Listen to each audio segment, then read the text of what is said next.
Hello and welcome to today's podcast brought to you by Flow. Today we are discussing accelerating charging infrastructure to meet our 2030 climate goals. I'm joined today by Cory Bullis, U.S. Senior Public Affairs Specialist at Flow, and Britta Gross, Managing Director of Mobility at RMI. I'm your host, Justin Honore. Britta, Cory, how are we doing today? Great. Happy to be here. Fantastic. Thank you for having me. All right. Well, thank you for joining us. Let's go ahead and just get right into it. In order for EV adoption to be on a larger scale, we need more charging infrastructure. Where do these areas need to improve? And when it comes to policy or actual deployment of these things? Well, I'm happy to jump in, take a first cut, Britta, and I'm sure you'll have some additional thoughts to throw in. I mean, this is a huge question, Justin, of course, and there's probably a lot to be said on this, more than we have enough time for today. But I think something I would really emphasize is that the states or regions that are most successful in deploying charging infrastructure is really a direct result of interlocking complementary policies that are iterative and look well into the future, that help keep pushing the envelope to deploying infrastructure. So I think the states that really have that layering of policies, that's going to be something that's very key because it shows just how committed they are to deploying infrastructure. But to drill down for a second, I think one of the things Flow would emphasize, and we never get tired of this, Britta hears us talk about it all the time, is you need highly, highly reliable infrastructure. It's one of the single most important things to drive EV adoption is drivers or consumers want to know that they can depend on reliable charging stations or reliable public infrastructure. They need to perceive charging as a convenient experience and thus making EVs accessible to them. So I would say as we deploy infrastructure, let's make sure it works well, it works properly. That's one of the top issues that we think needs to be focused on. Yeah, let me add to that, Cory. I think that was great. Let me just say that we all know that most charging is going to be done at home. So anywhere from 80 to 95% of all charging is going to be done when you're sleeping or when you're at work. That said, the only way to really accelerate this market, or the most important way to accelerate this market, is we've really got to step up our public fast charging network. It's a thing that will drive confidence across Americans. And so I think that that's where we really need to focus on a more visible, reliable, Cory. I'm going to double down on your reliability here. It's visible, it's reliable, it's redundant, and it tells the story that you can drive across the US from coast to coast and border to border without thinking about where you're going to stop to get a charge and that it's going to be fast and so on. So I think for me, it all comes to driving confidence right now in this market so we can get to the 2030 goals. And I think that's where a lot of effort has to be spent. And obviously, the federal government is starting to kind of go towards that direction and making a commitment. They've already had this EV charging action plan. So tell us a little bit about this plan. Is this a step in the right direction? And where do you see it sort of lacking after you guys kind of read over what the White House has kind of planned out for this? I would say, I mean, of course, it's a step in the right direction. I mean, this is the first time we're really seeing the federal government turn its attention toward EV charging in a very robust way. But I think that's just it. It's just a step. It's definitely not the end game we need, but it's starting to set us on a path toward achieving these longer term goals. And so I think, when we think about what's lacking or what's missing, the $5 billion from the federal government going to EV charging, historic and momentous, to be very clear. It's ultimately a down payment, and that's kind of a short-term path. We're going to need much longer-term signals going out to 2030 to ensure that we hit the 2030 targets. And so we need to think about ongoing longer-term investments beyond a few years into the future. Businesses like Flow and many other companies in our industry, whether you're an auto manufacturer or a charging station provider, you're making business and investment decisions on 5 to 7 year cycles, perhaps even longer. So we need to know that the federal government and state governments are looking out to that kind of horizon as well. And long-term incentives really are kind of a foundational element to that, among other policies. Yeah, if I just think about that guidance that came out from the Department of Transportation here was it about a week ago now? It seems like years ago again. I have to say I was ecstatic. I was ecstatic because for the first time we see this real investment. And it's just a starter investment, right? We know that we probably need closer to 40 or $50 billion for the kind of infrastructure we need, but that the federal government wants to help fund sort of this core, this backbone of a higher level of DC fast charging across the US, again, to drive this confidence. I thought it was really actually spectacular in many ways. It's fast charging. The stations are going to be visible. There are 4 150 kW minimum chargers expected at every station. They focused on reliability. They even included a 97% uptime requirement. I believe that might be unprecedented to see that in sort of a public funded project. The stations have to be networked with open standards. They're talking about data reporting into public databases. And they're also talking about, just simply the consistency of experience from one station to the next. And a lot of us that have been in this industry here for 10, 15 years, we know that it's a patchwork of projects and programs. And there's just nothing that really commonizes this network so that it feels like kind of like the gas station network today, where you just put your credit card in and you go to the next station. It doesn't matter what the name is on that station. So I was really excited about that. I was excited that they viewed this as a national network and not just a bunch of little projects that get strung together again. I think that's critical. Some of the things I'm looking for still, I'd like to see a little bit more about how we're tying funding to the performance of these stations. There's sort of, the guidance says that, you got to meet uptime requirements of 97%. And that's really good. Are we really connecting the funding to stations that really do perform well over a 5-year period? I think that's important. And the second thing I'm really looking for is the grid ready for this? And I think we kind of all know it's not really ready. We're not anticipating this load of EVs that are coming, cars, buses, trucks by 2030. We need to get our utilities and regulators really ready for this brand new pace and accelerated pace that's going to be required here in the next 5 years.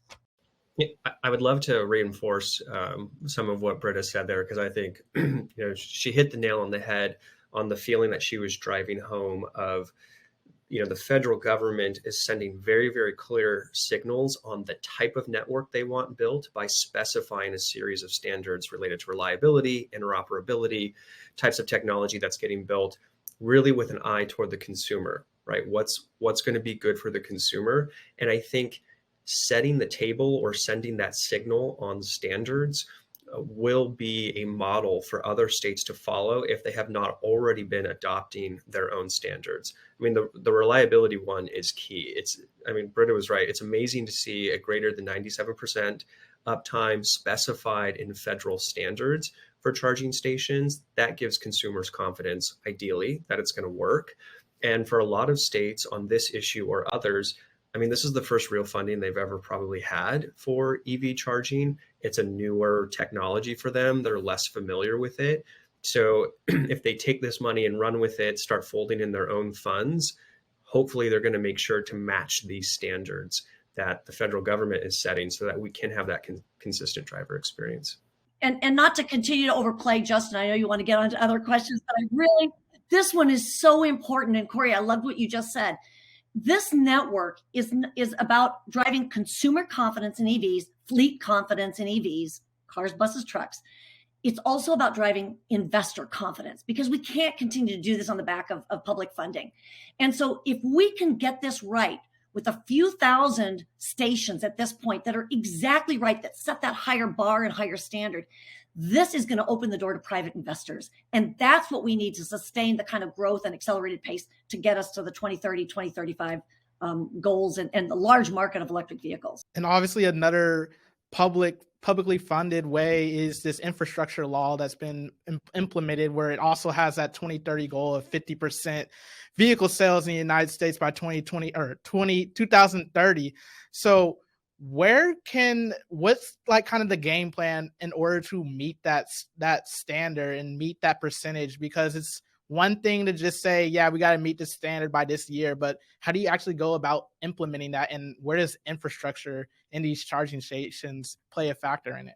Well, I would say to achieve that kind of ambitious goal by 2030, and this kind of goes back to a point I made earlier, you're going to need incentives. So EV tax credits or rebates, however you term it, or whatever your choice of method is, are going to be critical. I know President Biden wants to see that extended and increased, via the Build Back Better Act. So we're hoping Congress is going to circle back to this, salvage what remains and continues to move forward key incentives, both for EVs and for charging stations. I think also the role of charging infrastructure related to achieving this goal, it really comes down to it, and this is stating perhaps the obvious, right? But you need chargers everywhere. I mean, I know that's not very insightful, but the reality is we have so many different drivers going to so many different places, so many different daily needs. You need chargers everywhere that are going to serve those needs. I think Britta said it earlier that no matter where drivers are going, they don't want to have to worry about where can they find a charger, and then if that charger is working.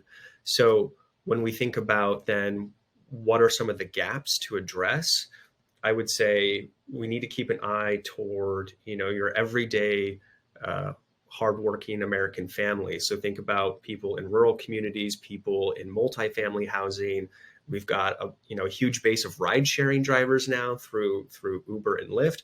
All of these people need infrastructure solutions, and those have been some of the tougher areas to crack as it relates to getting chargers out there to serve them. But if you want mainstream adoption and thus achieving that 2030 goal, we have to be thinking about all segments of drivers and where to deploy infrastructure to meet their needs. So, Justin, I'm glad you mentioned the executive order that President Biden issued here on the 50% EV sales in 2030. GM and other automakers have gone further and said, hey, by 2035, they aim for 100% EV sales. And so that kind of pace it's an extraordinary commitment. It's, when we do the numbers here at RMI today, if you look at the latest report from DOE and how many chargers are being installed, and I'll just sort of zoom into DC fast charging because it's smaller numbers and you can talk about it a little bit easier. We're installing today in the US 600 DC fast chargers per quarter, 600. To get on pace with the 50% carbon reduction in 2030 that we need, and these kinds of sales numbers that we're talking about, 100% EV sales in 2035, we need to be installing 10,000 DC fast charging ports. That goes to Cory's point about you need it everywhere. And even though a lot of charging is at home, a lot is still needed in the public space. So to grow from a pace of 600 chargers to 10,000 chargers a quarter, we have to fundamentally rethink this onslaught of electric vehicles that are coming at us. Regulators need to understand that we've never seen, this is unprecedented. This is not just a few air conditioners going in homes. This is a revolution in transportation.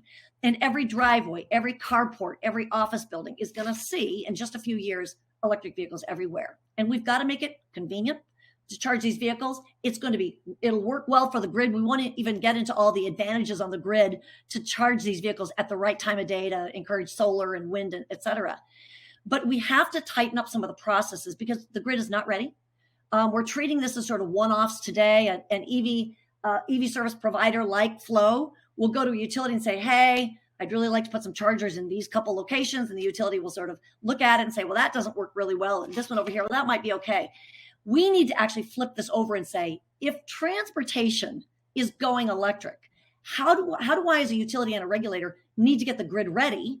How do I drive and streamline interconnect processes so power can be driven into all these sites that are going to need to be electrified? And the same thing goes for permitting processes. It can't take 8 months, 9 months, a year to get places permitted and pass through zoning and aesthetic reviews.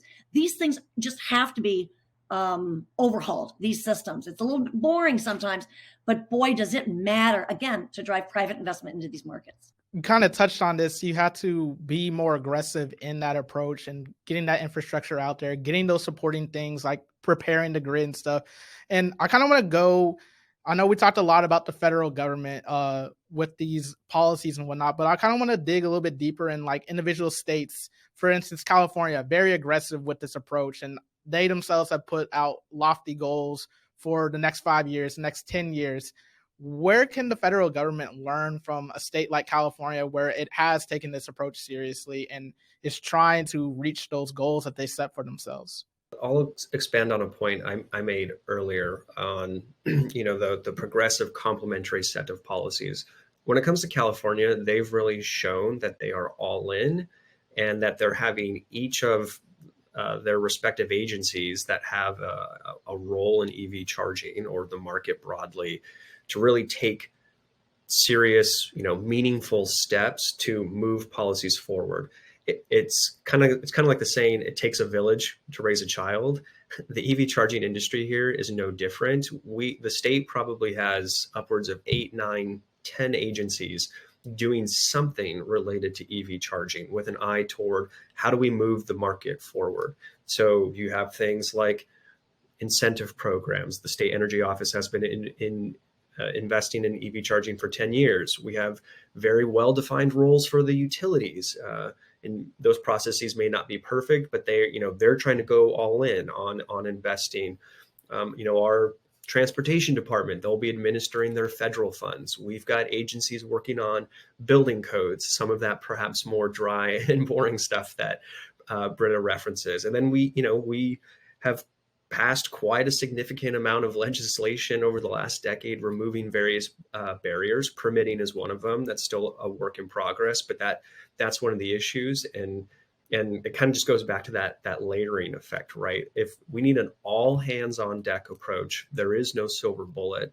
And so, not that I'm trying to lean into cliches here, but I think the federal government or any other state that's looking at this should really be looking at all of their resources across the board with respective agencies and go through a process to determine, okay, who takes on what tools do we have available to us, and how do we deploy each of those to keep moving the market forward? Because no one agency, no one policy is going to be able to do it. When I think about California, I mean, it's obviously a trendsetter in everything related to transportation.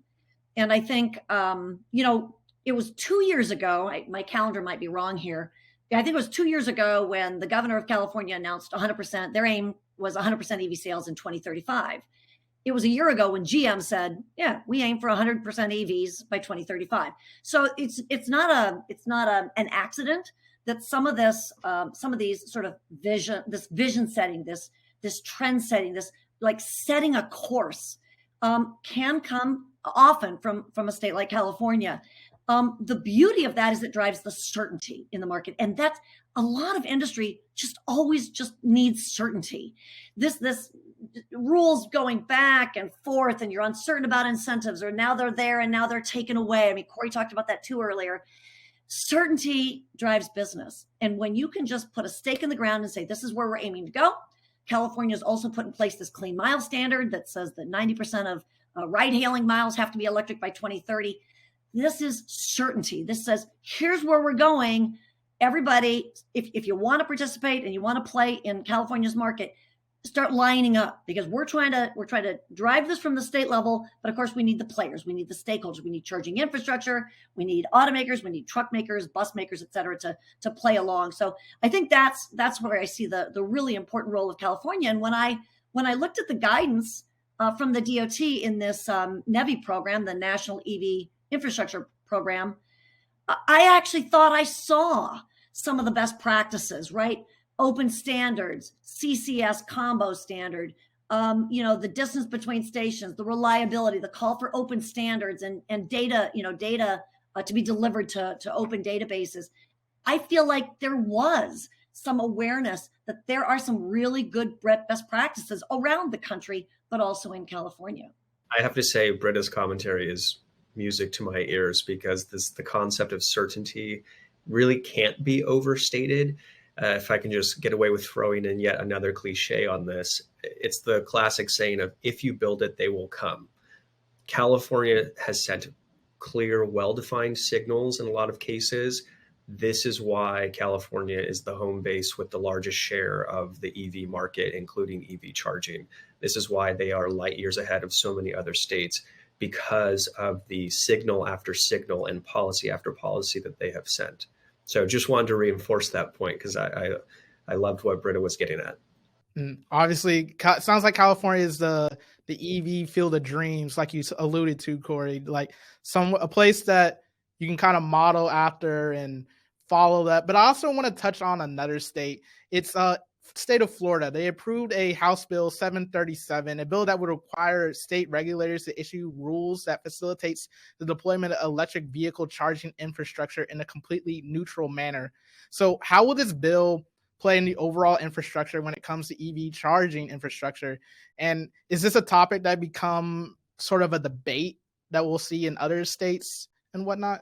Well, let me first say I haven't spent too much time in Florida policy and legislation, so I'm not 100% familiar with all the details of this legislation in particular.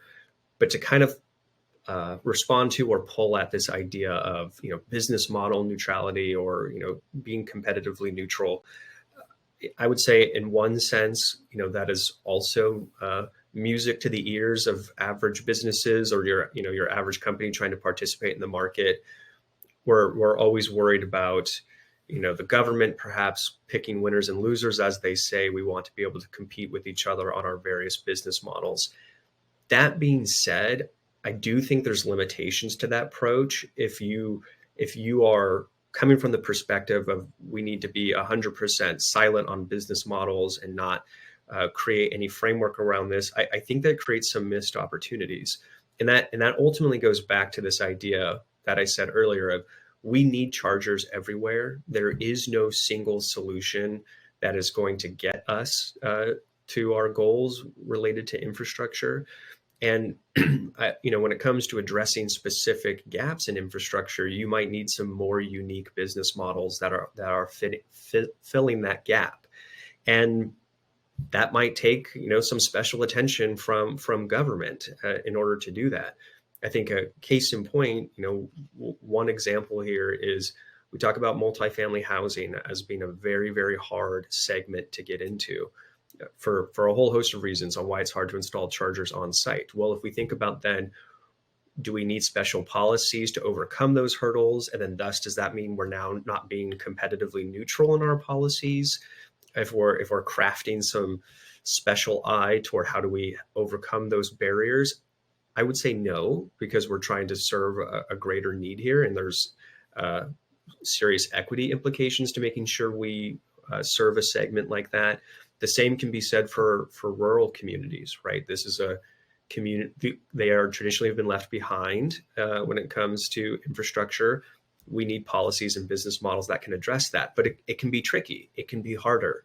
So I personally don't really like the term competitively neutral or business model neutral. I actually would prefer business model inclusive, because that implies like a lift all boats strategy. And that implies that we're going to try to fine tune and address some of these specific gaps that might need, some extra help when it comes to getting the right business model or technology in there to solve that driver's need.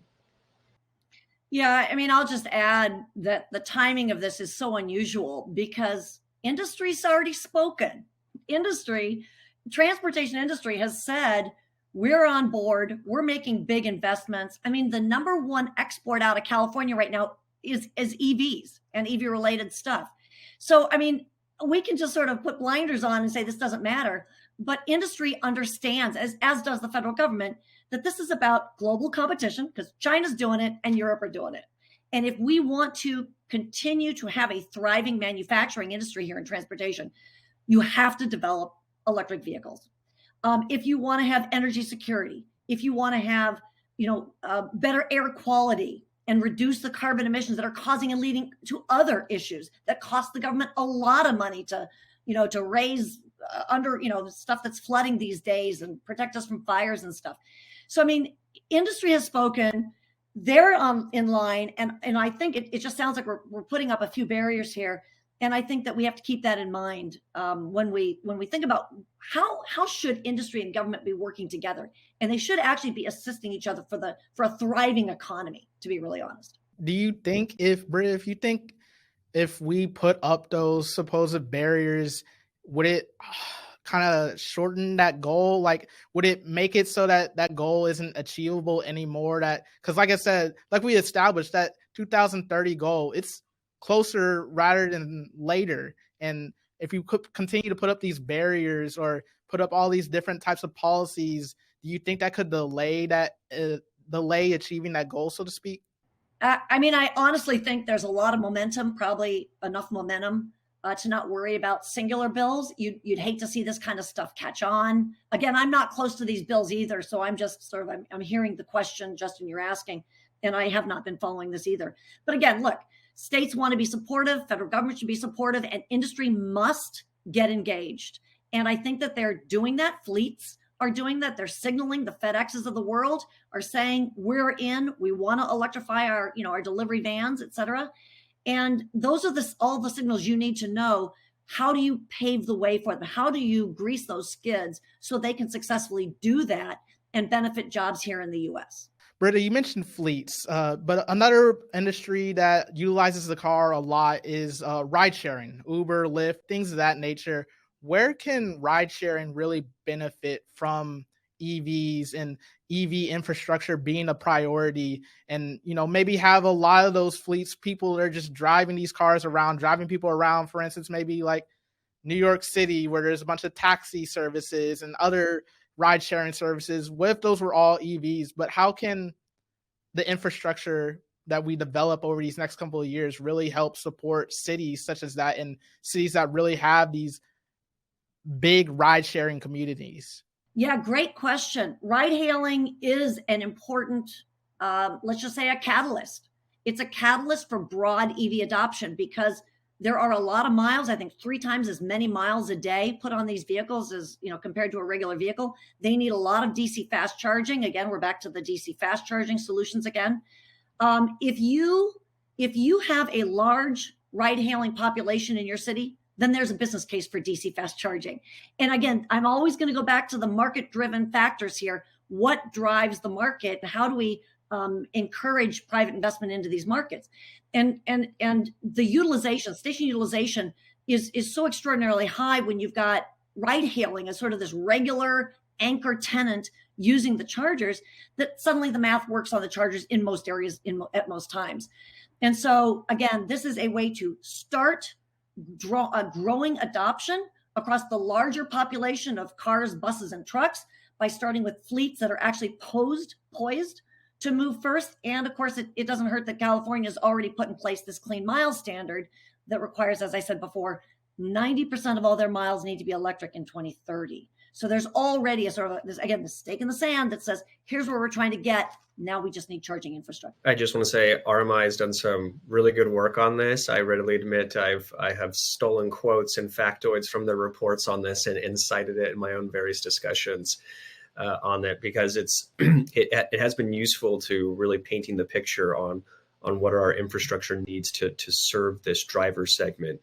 And the research shows, in general, we need infrastructure, to put it simply, where those drivers are going to be, which we know to be downtown cores, airports, and we know a lot of these drivers live in multifamily housing. So to Britta's point, public, reliable, robust DC fast charging infrastructure is going to be critical in those downtown cores, in those airports. But I would say, we also need to be thinking about level 2 charging as a cheaper overnight charging solution. There's no place like home, as Dorothy says. So same applies here to drivers and where they ultimately want to charge, which is, at night, at home. It's going to be a cheaper charging rate for them. And when they don't have that, public DC fast charger infrastructure, I think, will be absolutely key. So I think we also need policies then that are really trying to guarantee that we're driving deployment in those segments. These are kind of acute infrastructure gaps beyond just the broad infrastructure gaps that we are working on trying to solve. Before we wrap up here, we've well established over the course of this episode that kind of 2022 is that year to really start pushing this stuff and really get this started. Where do you guys at RMI and Flow fit into that equation? We're focused on that 2030 goal because we have to start today. And every day we don't start just makes that challenge starting tomorrow even harder. So I talked already about having to grow charging infrastructure deployment from 600 DC fast chargers to 10,000 a quarter, starting immediately. Again, parallel could be said, the same could be said for level 2 and even level 1, getting access to level 1 outlets and changing the building codes. So we're focused on accelerating the pace and scale of what has to happen today to sort of bend this curve, because we don't have the curve we want right now. We've got to bend the curve up. We're trying to de-risk the transition to unlock private investment, stuff that slows everyone down, the permitting, the grid interconnect, the grid readiness, et cetera. And then third is ensuring equitability. We didn't talk about that on the ride hailing and some of the work that we've done in that area, but this is a moment in time where both the grid is being revolutionized and transportation is going through a revolutionary change. There has been no time like the present to actually think about how have we done such a disservice to underserved communities. This is a moment to really look at everything we're doing, every analysis, the way where we locate charging infrastructure, the way we make available mobility options that are clean or not clean. We have to really address these things and ensure that this is also the moment to change, really to democratize access to clean mobility, whether we're talking cars, buses, trucks, ride hailing, the delivery vehicles that keep accumulating and hanging around the communities where underserved and lower income folks live. It's just time to change that model and fix that. So I think those are the things that we're really focused on right now, plus this opportunity from the Department of Transportation and Department of Energy. Actually, I think this is coming out of the joint office now, this new joint office. There is federal funding coming. We've got to prioritize. We've got to focus on what matters most to bend that curve right up so that the private market can actually take over and really engage in this market so we get to our 2030 goals. And I would just say, bottom line, for me, where this where this all comes down to after 15 years, 20 years now working in this part of the market, I think that EVs are now inevitable. I wouldn't have said that maybe 5 years ago. I think they're inevitable. I think the only thing we are discussing and debating is whether the turning point is really in 2025, 2028, or 2030. We are no longer saying, is this ever going to happen? And that's why today is the day we have to get everybody ready and all the processes tightened up so that we're ready for scale. To Britta's point, I mean, on all the issues that she touched on, there's a long list of issues, of things to be working on in 2022. So there's certainly no shortage of work. At risk of being a broken record, I think where Flow is going to be putting a lot of its time and energy is continuing to champion that message of reliability across all 50 states and the federal government. I mean, wherever there's an opportunity to talk about reliability requirements, through proceedings or public funding, we're going to be pushing the envelope. In California in particular, and this just occurred in the last week, we're officially sponsoring legislation by Assembly members Phil Ting and Eloise Reyes that is basically going to require very robust measuring, tracking, and reporting of EV charging station reliability. This is our first legislation ever that we have sponsored. We're very proud of it. We're working with our friends at Charger Help to move this policy forward. And I think, depending on how that process goes, we'll probably start those conversations in other states as well. So that, the reliability stuff is key. I think we talked about ride sharing electrification today. That's an issue we believe we need to keep focusing on in order to get the infrastructure right. Britta referenced the regulation in California that's going to force electrification of ride sharing vehicles. But right now, we don't have the infrastructure piece of that equation figured out, I would say, not in any holistic policy sense. So this is something we want to bring folks' attention to and keep championing that message. I'll leave it there, at least on some of the things we're going to spend time on, but the list goes on and on. It sounds like both of you guys are doing a lot of great things to kind of help achieve those goals. Where can people maybe reach both of you guys if they have any insights that they want to ask you about or just want to pick your guys' brain even more? Email me, call me for those who know me, or you can reach out to our our press team as well. And I think somebody is going to, make sure you get connected to the right folks. We're always happy to chat about any of these policies anytime and how we can collaborate. And same for me, reach out to RMI, reach out to me on LinkedIn. I've got LinkedIn there. I don't promise I can get there overnight. Email me, phone, whatever you can do to get a hold of me. Definitely reach out, because the more we're connected and looking at the same place in the future where we're all trying to get, the more we can actually accomplish here together. Britta, Cory, thank you for your time, and thank you all for joining us and listening. And stay tuned and be sure to subscribe to All Flows content and channels to stay up to date with the latest in EVs.